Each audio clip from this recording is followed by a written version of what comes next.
সরকারের চুরির দায় কেন বিনিয়োগকারী নেবে? সরকার তখন কি করছে? এরপর যে টাকা পাচারের সময় সরকারের যে কর্মকর্তারা তারা কোথায় ছিল? এর এই জনগণ এর দায়ভার জনগণ কেন নিবে? জনগণ এর দায়ভার নিতে পারে না। বলছে এসালামের সম্পত্তি, সমস্ত এসালামের অস্থাবর সম্পত্তি।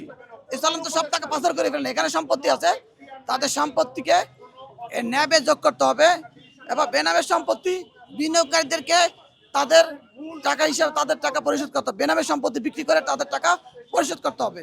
এবং যখন লুট হয়েছে তখন ব্যাংক কর্মকর্তারা যারা জড়িত ছিল তাদেরকে আইনের আওতায় আনতে হবে, অবশ্যই আইনের আওতায় আনতে হবে। আজকে বাজার চরম ক্রান্তিকাল চলছে, দীর্ঘ 17 বছর বাজার চরম খারাপ অবস্থা বিরাজ করছে। দেশ স্বাধীন হওয়ার পরে আমরা ভালো একটা পুঁজিবাজার আশা করছি, সে তো হয়নি।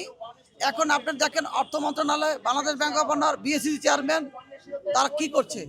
সারা বিশ্বের পুঁজিবাজার যেখানে ঊর্ধ্বমুখী, বাংলাদেশি পুঁজিবাজার আজকে নিম্নমুখী।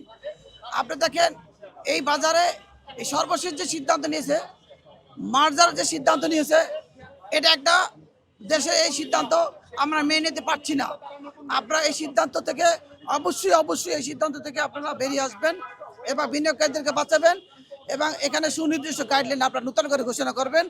আপনারা যদি ঘোষণা না করেন, আগামী মঙ্গলবারে আমরা বাংলাদেশ ব্যাংক অবস্থান কর্মসূচি ঘোষণা করছি, সেখানে ঘেরাও কর্মসূচি ঘোষণা করছি, আমরা সেখানে ঘেরাও করব এবং আমাদের আরও সুনির্দিষ্টগুলো আপনারা যে মার্জার করেছেন সেই ব্যাপারে আমরা আরও আপনাকে কিছু গাইডলাইন দিয়েছি যে 5টি ব্যাংক একীভূত হয়েছে, সে ব্যাংকগুলো তার শেয়ার যদি ওরা নাই করে তাহলে অন্তত শেয়ার ওই ব্যাংকে 5টা ব্যাংক মার্জার হয়েছে, মার্জার শেয়ার বিনিয়োগকারীদেরকে দিতে হবে।